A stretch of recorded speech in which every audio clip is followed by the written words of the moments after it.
Good morning. This is the third lecture of topic ecosystems and energy flow. Today we discuss next article here, this energy flow. And these are the two rough and very simple diagrams of this article. With the help of these rough and simple diagrams, today we discuss about energy flow article. खरं तर हे article अत्यंत साधं सोपं आहे. दैनंदिन जीवनात व्यवहारात जे घडतं, जे आपण पाहतो, जे अनुभवतो त्या संदर्भात आहे. हे आर्टिकल इयत्ता 6वी पासून तुमच्या सिलेबस मध्ये आहे. त्यामुळे प्रत्यक्ष अप्रत्यक्ष हे आर्टिकल तुम्ही सिलेबस मध्ये अभ्यासलेलं आहे. एकदम साधं सोपं आणि सहज आहे. एकदा जरी तुम्ही काळजीपूर्वक टेक्स्टबुक मधलं वाचन केलं तरी सुद्धा you people prepare this article by self study. But here due to helding in your syllabus, we discuss properly about this article, energy flow. You know very well. Here, energy neither created nor destroyed. हा तर सायन्सचा नियमच आहे. Energy तयारही करता येत नाही आणि कायमची नष्टही करता येत नाही. एनर्जी नेहमी काय होते? Transfer from one organism to another organism. नेहमी ऊर्जेचं वहनच होत असतं. एनर्जी फ्लो याचा मराठीमध्ये शब्दशः अर्थ काय सांगता येईल? ऊर्जेचं वहन. हेच नेमकं होत असतं, ऊर्जेचं वहन. एका ऊर्जेचं रूपांतर दुसऱ्या ऊर्जेमध्ये होत असतं. हा निसर्गाचा नियम आहे. तो कसा होतो? With the help of food web, food chain. आपल्या इकोसिस्टीम मध्ये सर्वात महत्वाचा घटक कोणता असेल तर food chain or food web. आणि याच्या मार्फत खऱ्या अर्थानं एनर्जी फ्लो म्हणजे ऊर्जेचं वहन होत असताना आपल्याला दिसून येतं. You know very well. Actually sun is the ultimate source of energy of all types of ecosystem. कोणत्याही प्रकारची इकोसिस्टीम असो, म्हणजे परिसंस्था असो, त्याला सर्वात महत्वाची ऊर्जा कोणापासून मिळते? सन, सूर्यापासून मिळते. सूर्य खऱ्या अर्थानं एनर्जीचा स्रोत आहे. But there is one exception. प्रत्येक ठिकाणी एक नियमाला अपवाद असतो. Here, deep ocean ecosystem is there is one exception. हा खऱ्या अर्थाने नियमाला अपवाद आहे. कोणता? की अत्यंत खोलवर समुद्र जिथं असतो त्या डीप ओशियन मध्ये सन रेडिएशन्स, सूर्याची किरण खोलपर्यंत जात नाहीत. परंतु त्या ठिकाणी सुद्धा फूड चेन असते, फूड वेब असते. तिथं सुद्धा अन्नाची साखळी असते, इकोसिस्टीम असते. आणि ती not depends upon the sun radiations और सन एनर्जी. तिथं मात्र सन एनर्जीचा उपयोग होत नाही. तिथे एक वेगळ्याच प्रकारची अन्न साखळी असलेली आपल्याला दिसून येते. हा एकमेव नियमाला अपवाद सोडला तर बाकीच्या सर्व इकोसिस्टीम्स मध्ये सर्वात महत्वाचा मुख्य एनर्जीचा स्रोत कोण असेल? सन, सूर्यच असेल.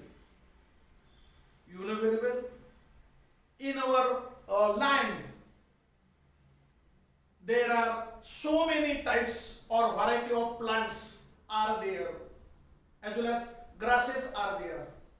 पूर्ण असं ग्रीनरी असते, हिरवीगार गवत असतात किंवा झाडी असते, ग्रीन प्लांट्स असतात. त्यांना आपण कॉमनली एक शब्द वापरतो, ॲटोट्रॉप्स. ॲटोट्रॉप्स म्हणजे काय? स्वतःचं अन्न स्वतः बनवतात, त्यांना स्वयंपोषी म्हणजे ॲटोट्रॉप्स असं म्हटलं जातं. त्या स्वतःचं अन्न स्वतः कशा बनवतात वनस्पती, हेही बेसिक तुम्हा सर्वांना माहिती आहे. Here these plants trap radiant sun energy. सन पासून जे रॅडिएशन्स बाहेर पडतात, रेज किंवा किरणं बाहेर पडतात, ती ट्रॅप करतात. as well as carbon dioxide which is present in our atmosphere. Carbon dioxide and solar energy दोन्ही सुद्धा ह्या वनस्पती ऍब्सॉर्ब करतात आणि मुळातच वनस्पतीच्या बॉडीमध्ये with the help of root absorb water. ज्या वनस्पतींना मुळं असतात त्या मुळांच्या मार्फत जमिनीतून मिनरल्स, सॉल्ट अँड वॉटर हे सगळं शोषून घेतलं जातं. बाहेरून आलेला कार्बन डायऑक्साइड असेल आणि सनरेज असतील, ह्या सर्वांचं केमिकल रिॲक्शन होते आणि एक अत्यंत महत्वाची प्रक्रिया घडते. त्याला काय म्हणतो आपण?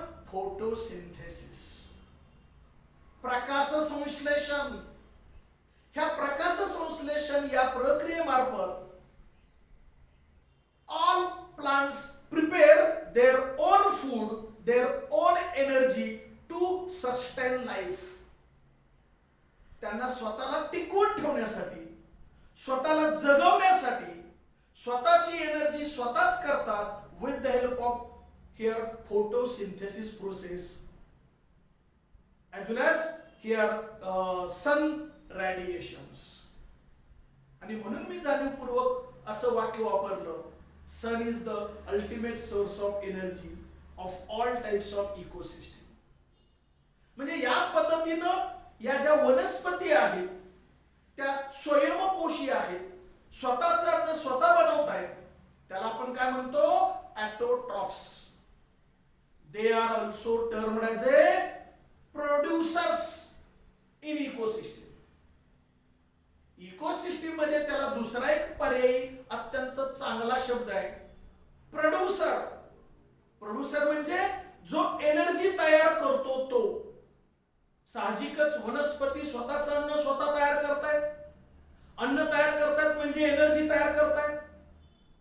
Those organism who produce energy itself called as a producers. Hence all type of plants, green grass is also called as a producer. आणि म्हणून यांना आपण काय म्हणायचं? Producer. Here only near about 2 to 10% radiant energy used to prepare food in autotrophs. ज्या काय वनस्पती असतात स्वतःचं अन्न बनवत असताना सूर्याची जी काही किरणं घेतली जातात ती सर्वची सर्व घेतली जात नाहीत, तर त्यातली 2 ते 10% किरणं किंवा रॅडिएशन्स उपयोगात आणली जातात त्यांचं स्वतःचं अन्न बनवण्यासाठी. ही पण बेसिक संकल्पना किंवा कन्सेप्ट तुम्हा सर्वांना माहिती असणं अपेक्षित आहे. याचा अर्थ या ठिकाणी काय होतो? ह्या ज्या काय वनस्पती असतील यांना कॉमन एक शब्द आपण वापरलेला होता, त्यांना 2 शब्द वापरले. पहिला कोणता? ॲटोट्रॉप्स. आणि दुसरा त्यांना कोणता शब्द वापरला? Producers. Because they produce their own energy. ते स्वतःचं अन्न स्वतः तयार करतात किंवा एनर्जी तयार करतात.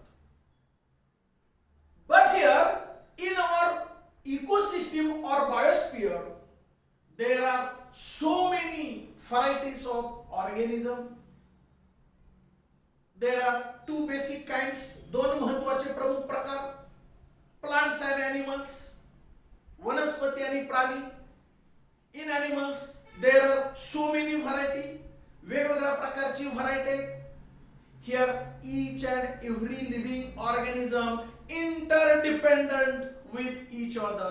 एकमेकाशी ते पूरक असतात, एकमेकावरती अवलंबून असतात, एकमेकाशी ते सहजीवन जगत असतात. हेच तर खरं इकोसिस्टीमचं महत्वाचं वैशिष्ट्य आहे. प्रत्येक प्राणी एकमेकावरती अवलंबून असतो, विसंबून असतो, कोणत्याही प्रकारे असतो. त्यातलं सर्वात महत्वाचं काय असेल? फॉर फूड, अन्न मिळवण्यासाठी एक ऑर्गॅनिझम दुसऱ्या ऑर्गॅनिझम वरती डिपेंड असतो. एक्झाम्पल दिस फूड वेब डायग्राम. एक एक्झाम्पल म्हणून आपण घेऊया. Here this is the plant corn. हे धान्य आहे किंवा पीक आहे आणि या धान्यावरती कोण उपजीविका करतं? ग्रॉस हॉपर, इन्सेक्ट, कीटक. नेहमी जे काय आपलं धान्य असतं, क्रॉप असतं, त्याच्यावरती कीड लागते, त्याच्यावरती कीटक उपजीविका करतात. Example grass hopper. म्हणजे हा कोण आहे? प्रोड्युसर. हा एनर्जी तयार करतोय. मगाशी आपण पाहिली फोटोसिंथेसिस या प्रक्रियेपासून वनस्पती स्वतःचं अन्न कसं तयार करतात हे आपण समजून घेतलेलं आहे. म्हणजे हा कोण झाला? प्रोड्युसर. या प्रोड्युसर वरती उपजीविका कोण करतं? Grasshopper. म्हणजे grasshopper is called as a primary consumer. Primary म्हणजे पहिला, consumer. Consumer means who depends on producer for food. अन्न मिळवण्यासाठी, जगण्यासाठी जी एनर्जी लागते ती मिळवण्यासाठी या प्रोड्युसर वरती उपजीविका करावी लागते. आणि जो पहिला उपजीविका करतो म्हणून याला काय म्हटलंय? Primary consumer. हा प्रोड्युसर, हा प्रायमरी कंझ्युमर. मग पुन्हा याच्यावरती दुसरं कोणतरी उपजीविका करतं. जिथं इन्सेक्ट असतात, कीटक असतात, त्याच्या आसपास नेहमी आपल्याला फ्रॉग दिसतील. फ्रॉग ते कीटक खात असतात. म्हणजे here frog is nothing but secondary consumer. हा प्रायमरी कंझ्युमर, हा कोण झाला? Secondary consumer. म्हणजे थोडक्यात ग्रॉस हॉपर जर प्रोड्युसरला खात असेल तर या ग्रॉस हॉपरला कोण खाईल? फ्रॉग. फ्रॉग एनर्जी मिळवण्यासाठी ह्या ग्रॉस हॉपर वरती डिपेंड असतो. It is called as A secondary consumer. And then here snake eat here frogs. आपल्या आसपास जे काही फ्रॉग्स असतील त्याच्यावरती उपजीविका इथं स्नेक करत असताना आपल्याला दिसून येईल. म्हणजे हा कोणता झाला? Tertiary. Primary consumer, secondary consumer, tertiary consumer. Snake फ्रॉगला खातोय. म्हणजे स्वतःला अन्न मिळवण्यासाठी, स्वतःला जगवण्यासाठी, या अन्न साखळीमध्ये स्वतःला टिकवण्यासाठी, स्वतःच्या अस्तित्वासाठी इथं ह्या फ्रॉगला स्नेक खात असतो आणि स्वतः जगत असतो. म्हणजे या पद्धतीचं याच्या एनर्जीचं रूपांतर या एनर्जीमध्ये, या एनर्जीचं रूपांतर या एनर्जीमध्ये, असं एनर्जीचं वहन होत असतं. Flow of energy from unidirection. एकाच दिशेने एनर्जी जाते. Never come back. अशी माघारी एनर्जीचं फ्लो कधीही होत नाही. एकाच दिशेनं एनर्जीचा फ्लो होतो. मग इथं स्नेक पर्यंत आली. देन टॉप इन युनिवर्स, एकदम टॉपला या ठिकाणी ईगल. ईगल काय करेल? Depends upon the snake. Snake वरती उपजीविका करेल, खाईल आणि तो स्वतः जगेल. या पद्धतीचं ऊर्जेचं वहन इथपर्यंत होते. This is the first type of food chain or food web. हा पहिला प्रकार आहे एनर्जीचा फ्लो होत असलेला. Then second detritus. कालच्या लेक्चरला पाहिलं डेट्रिटस म्हणजे काय? any type of plant or animal when dead, जेव्हा तो मरण पावेल, as well as fecal matter, जे वेस्ट आहे, ते सर्व जमिनीवरती जसंच्या तसं पडून राहतं. After some time it decay, ते कुजतं, डिकम्पोज, त्याचं विघटन होईल, कुजेल. Here that part is called as a detritus. मग हा जो ईगल आहे तो, त्याला मर्यादा आहे. तो किती काळ जगेल? 10 वर्ष, 20 वर्ष, 50 वर्ष, 100 वर्ष. आफ्टर सम टाइम्स त्याचा जो लाईफ स्पॅन असेल, ड्युरेशन असेल, कालखंड संपल्यानंतर त्याची काय होईल? डेथ होईल. नैसर्गिक तो मरण पावेल. हा मरण पावल्यानंतर तो जमिनीवरती तसाच पडलेला असेल. पडल्यानंतर त्याचं काय होईल? डेट्रिटस तयार होईल. नंतर डिकम्पोजिशन होईल, कुजेल, त्याचं विघटन होईल. And on that detritus here detrivores. कालच्या लेक्चरला आपण एक्झाम्पल पाहिलं होतं, earthworm as well as bacteria and fungi depends upon this detritus. हा मरण पावल्यानंतर याची डेड बॉडी म्हणजे डेट्रिटस, आणि त्याच्यावरती कोण उपजीव करेल? डेट्रिव्हर्स. एक्झाम्पल कोण? अर्थवर्म. अजून एक्झाम्पल कोण? बॅक्टेरिया, फंजाय. त्याचे जे एन्झाइम्स असतात ते ऍक्ट होतील आणि याची बॉडी पूर्णपणे कुजेल, विघटन होईल, डिकम्पोजिशन होईल. To form humus. एक वेगळ्या कलरची मातीच तयार होईल. Humification and mineralisation takes place. It leads to the development of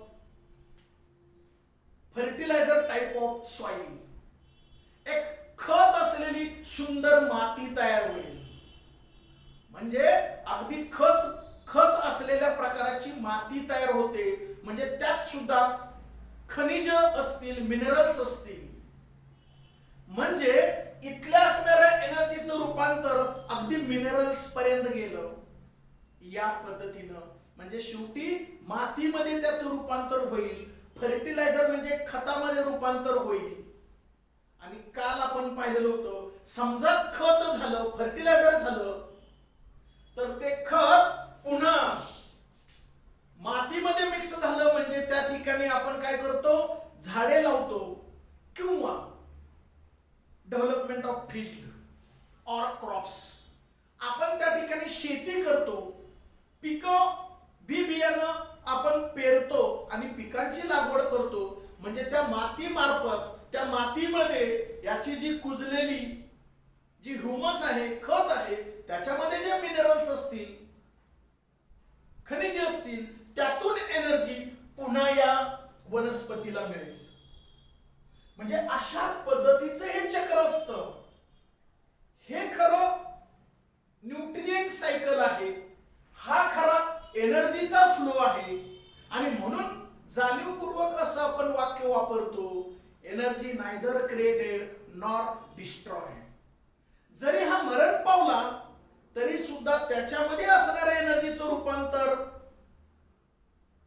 good fertiliser soil, एक चांगलं खत असणाऱ्या मातीमध्ये होतं. आणि शेवटी त्या खत असणाऱ्या मातीचा उपयोग पिकांना, झाडांना होतो. आणि त्यातले मिनरल्स त्या पिकांना, झाडांना मिळतं. म्हणजे पिकांना एनर्जी मिळते, झाडांना एनर्जी मिळते. आणि पुन्हा हा झाड म्हणजे कोण असतील? प्रोड्युसर. आणि हा काय असेल? Primary consumer, secondary consumer, tertiary consumer, top consumer. या पद्धतीनं असेल. आणि त्यामध्ये हर्बिव्हरस म्हणजे कोण? या प्रोड्युसरला हा जो पहिला खातो, हा प्रायमरी कंझ्युमर इज हर्बिव्हरस. जो गवत किंवा वनस्पती खातो त्याला शाकाहारी म्हटलं जातं. आणि शाकाहारी म्हणजे कोण? हर्बिव्हरस. शाकाहारी म्हणजे काय म्हटलं जातं? हर्बिव्हरस. आणि यांना खाणारे दुसरे प्राणी असतात, हे ह्या सगळ्यांना काय म्हटलं जातं? कार्निव्होरस. कार्निव्होरस. कार्निव्होरस म्हणजे मांसाहारी. कारण याला हा प्राण्याला खातो म्हणून त्याला काय म्हटलं जातं? कार्निव्होरस, मांसाहारी. आणि प्रोड्युसरला खातं म्हणजे शाकाहारी. गवत, वनस्पती, फळं हे खाणं म्हणजे शाकाहारी, हर्बिव्होरस.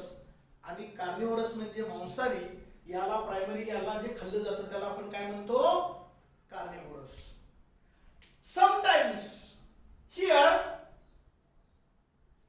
some animals directly depends upon here herbs or crop or plants. काही इथं कार्निव्होरस जे असतात समटाइम्स आपल्यासारखं एक्झाम्पल आपण घेऊया. आपण पालेभाज्या, फळं सुद्धा खातो आणि नॉनव्हेज सुद्धा खातो. दोन्हीवरती सुद्धा उपजीविका करतो.